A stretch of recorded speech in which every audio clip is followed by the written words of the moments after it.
আসসালামু আলাইকুম। আমি মোহাম্মদ রফিকুল ইসলাম। আমি এক ভাই কাছে দেখা করতে আসছিলাম তালতলা। হঠাৎ চোখে বাজলো মিজান ভাই, এই সেই ভাইরাল মিজান ভাই, যে এক টুকরা গোস্ত দিলে সারা পেট ভরে ভাত খেতে পারবেন। কিন্তু হঠাৎ এত বড় একটা অদ্ভুত ঘটনা ঘটে গেছে। মিজান ভাইয়ের কাছে তিনটা ব্যক্তি এসেছেন।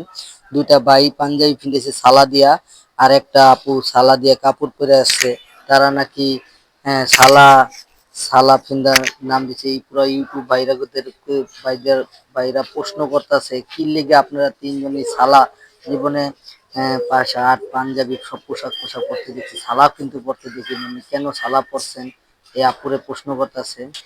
এই ইউটিউবে অদ্ভুত অদ্ভুত জিনিস আমরা দেখতে পাচ্ছি। তখন সাংবাদিক ইউটিউব ভাইরা সবাই প্রশ্ন করতেছে কেন আপনি সালা শাড়ি কিনছেন। তো আপুর কাছে শোনেন এই আপু কি বলতে চাইতেছে।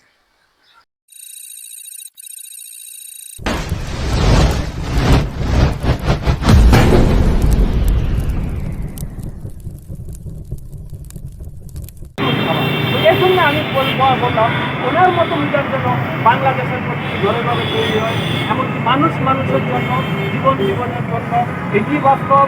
এটি করে দেখেন জনগণকে বুঝাচ্ছে আমাদের মানুষের জন্য ঘরে ঘরে হ্যাঁ, অবশ্যই। কারণ আমি কিছুদিন ধরে ফেসবুকে, টিকটকে এবং বিভিন্ন জায়গায় ইউটিউবে মিজান ভাইয়ের ভিডিও দেখেছি। সে অসহায় মানুষকে যেভাবে খাওয়ানো হয়। আর আমি একটা কথা বারবার বলবো, সবাইকে আমি বলবো, আপনার মিডিয়ার বাইরে বলবো, সাংবাদিক বাইরে যারা আছেন, আমি আপনাদেরকে আন্তরিক অভিনন্দন শুভেচ্ছা জানাচ্ছি। কারণ হচ্ছে এমন একটা সাদাসিধা মানুষ, এমন একটা সরল সিধা মানুষের ভিডিও আপনারা ভাইরাল করেছেন এবং এখানে 100, 150 এবং 80, 90 পুলিশ থাকছে। সেটা কোন লোক থাকছে? মিজান ভাই কিন্তু যার গাড়ি আছে, যার বাড়ি আছে, যারা এসিতে বাস করে তাদেরকে খাওয়াচ্ছে না। খাওয়াচ্ছে কেন? রিস্কওয়ালা, ভ্যানওয়ালা, ভিক্ষুক, প্রতিবন্ধী, তাদেরকে খাওয়ানো হচ্ছে। আর আরেকটা কথা আমি বারবার বলবো, মিজান ভাই তাদের জন্য যারা আছে, যারা অসহায় মানুষ, তারা খাওয়াতে চাচ্ছে না।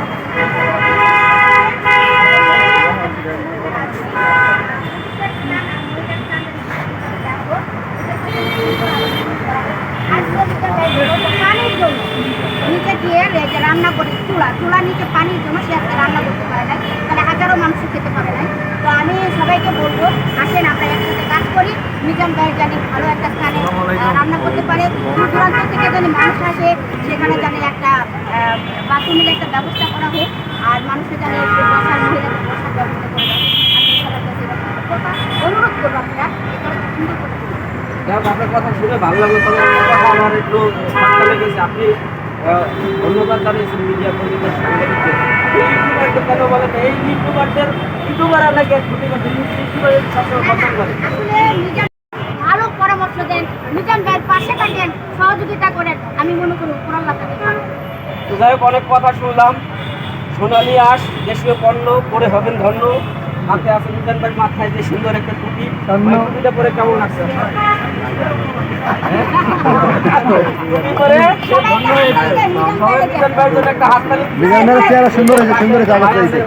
আপনাদের তিনজনের চোখে, আমি একটা দর্শক আপনারা খেয়াল করেছেন, তিনজনের চোখে কালো চশমা।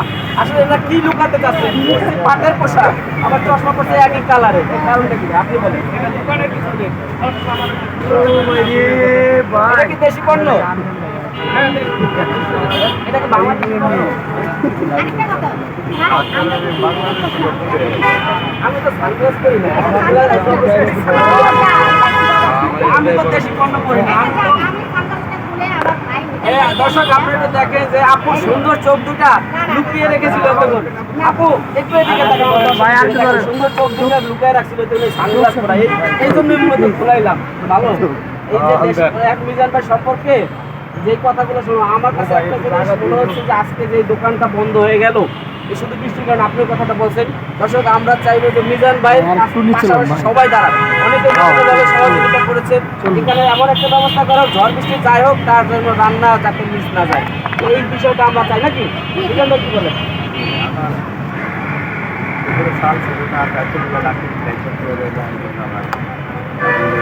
আমি শেয়ার করে দেবেন যে আজকের এই যে প্রচারণাটা দেশি পণ্য পরিবহন ধন্য, তারপর মিজান ভাইয়ের যে দোকানটা আছে বন্ধ, কারণ গতকালকে বৃষ্টির জন্য হাফবেলা রান্না করতে পারে নাই, আজকে সারাদিন পুরো ক্যান্সেল করছে। তো যাই হোক, আজকে যে দিনটা রয়েছে বাকি সময়টা কি রান্না হবে কি না? আচ্ছা, গরিব গাড়ির আসতে অনেক দিন এসে ঘুরতে পারি না, একটা রিক্সাওয়ালা সার একদিন। তো প্রিয় দর্শক, সবাই ভিডিওটি শেয়ার করে দেবেন।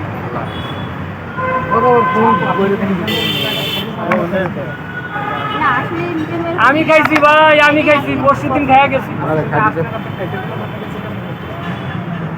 এক হিসাবে আমার কাছে খারাপ লাগছে, আরেক হিসাবে আমার কাছে কারণ হচ্ছে যখন মিজান ভাই ব্যস্ত থাকে তখন হাজারো মানুষ তাকে কথা বলতে পারে না। আর আজকে মন খুলে আমাদের সাথে কথা বললো, অনেক ভালো লাগছে। ভাইয়াকে আমার পক্ষ থেকে আন্তরিক অভিনন্দন শুভেচ্ছা জানাচ্ছি। আরেকটা কথা আমি বারবার বলবো, যারা আছেন মিডিয়া ভাই, সাংবাদিক ভাই, ইউটিউব ভাই যারা আছেন, আপনারা সুন্দর করে প্রচার করে দেবেন যেন মিজান ভাই মহিলাদের স্থানটা ভালো করে করতে পারে, দায়িত্বটা ভালো করে তৈরিয়া করতে পারে।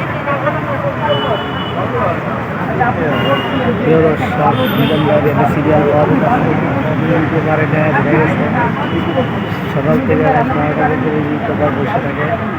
আমি যেটা হচ্ছে যে আমি বললাম যে অনেকদিন পর সবাই তো বলে যে মিজান ভাই খুব রাগী। আমিও দেখছি লাঠিটা দৌড়ানি দিতে, আপনিও তো অনেক লাঠির দৌড়ানি খাইছেন। আমারও দেখছি। আর মাংস আমি কিন্তু ইউটিউবে দেখছি যে উনি কিন্তু মাংস চুরি করতে পারেন, ভাতের ভিতরে এদের বদলে 3-4টা মাংস চুরি করে। তো নোয়া খাইলা ভাইয়া তো মাথা অনেক বুদ্ধি।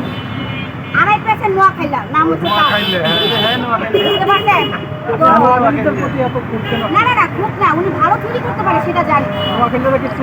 আহা, নোয়াখালীরা চুর না, চুর কিন্তু সব দেশেই আছে, কিন্তু উনি ভালো চুরি করতে পারে। বাপের নিচে কিভাবে রাখতে হয় মাংস সেটা ভালো আপনি তো ওনারা বলতে পারতেন না, তো আপনি এভারেজ বলেন নোয়াখালীরা। আপনি কি নোয়াখালী? তাহলে আপনি তো লাগবে না। তাহলে আমার বাড়ি রসুনগুলোর মেয়েরা কিন্তু খুব ফিয়ারিং থাকে, ডেঞ্জারাস।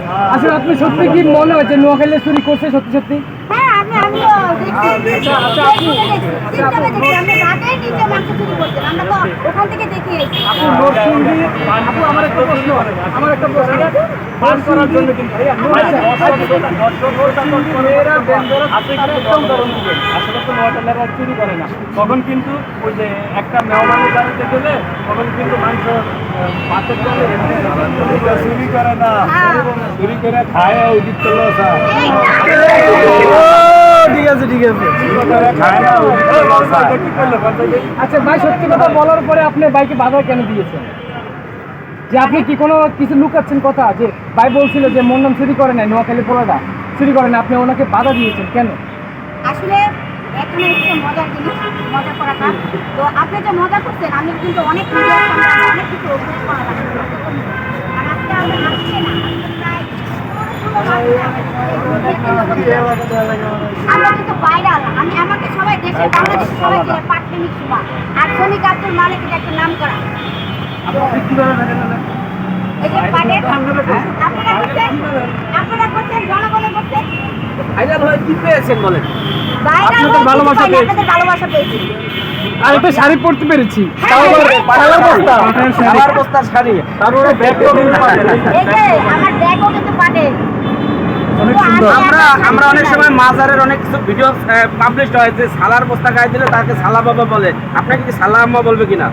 না, আমাকে সালাম না বলবে না, সালা দাদি বলবে। হ্যাঁ, সালা দাদি। আপনি কি দেখতে দাদির মতো দেয়া যায়? হ্যাঁ, অবশ্যই আমাকে দাদি বলতে দেয়া যায়। জানো না, পাগলের সঙ্গে যাবি পাগল হবি, বুঝবি সেটা। তাহলে আমি সালা যখন পড়েছি তাহলে আমি পাগল। তাহলে সালা বুবু। হ্যাঁ, মাসি থাকে মাজারে, আমি থাকি মিজান ভাইয়ের হোটেলে। অস্থির হয়েছে। এখন থেকে তাহলে মাজার সালা বাবা বা সালা বুবুরে পাওয়া যায় এবং মিজান ভাইয়ের দোকানে। আমার কি যায়? এখন তো মিজান ভাইয়ের তো কর্মী দরকার, মাঝে মাঝে হেল্প করার দরকার। ইলেকট্রিক ধুয়ে দিতে পারবেন কিনা? আসলে ইনশাআল্লাহ কাজ ছোট হোক বড় হোক, কাজকে সম্মান করতে হবে। ইনশাআল্লাহ আমরা তো অনেক দূরে থাকি, আমরা সেই গাজীপুরের ওখানে থাকি। গাজীপুর থেকে আসতে আমাদের অনেক সময় লাগে। তো যদি কখনো মনে হয় আমাদের ক্ষেত্রে কাজ করার জন্য বা কাজে লাগে, ইনশাআল্লাহ আমরা আসতে পারি। ধন্যবাদ, ধন্যবাদ, অসংখ্য ধন্যবাদ, সুন্দর কথা বলেছেন। আগে সালা বস্তা নিয়ে কি মানুষ না না,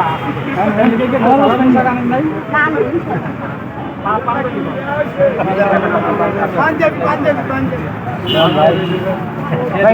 উনি কাজটার কাম করে তো দুইজনে দেখি আরো হাসছে আমার তারে সাপ্লাই হয়েছে ভাই কটা টুপি নিয়ে আসতেন সবাই মাথায় দিতেন ব্যাপক প্রচার হয়ে যেত টুপি কি একটাই আনছেন এটা ভুল করছেন সবাই দিয়ে দিচ্ছেন কিনে নিত তো আমরা তো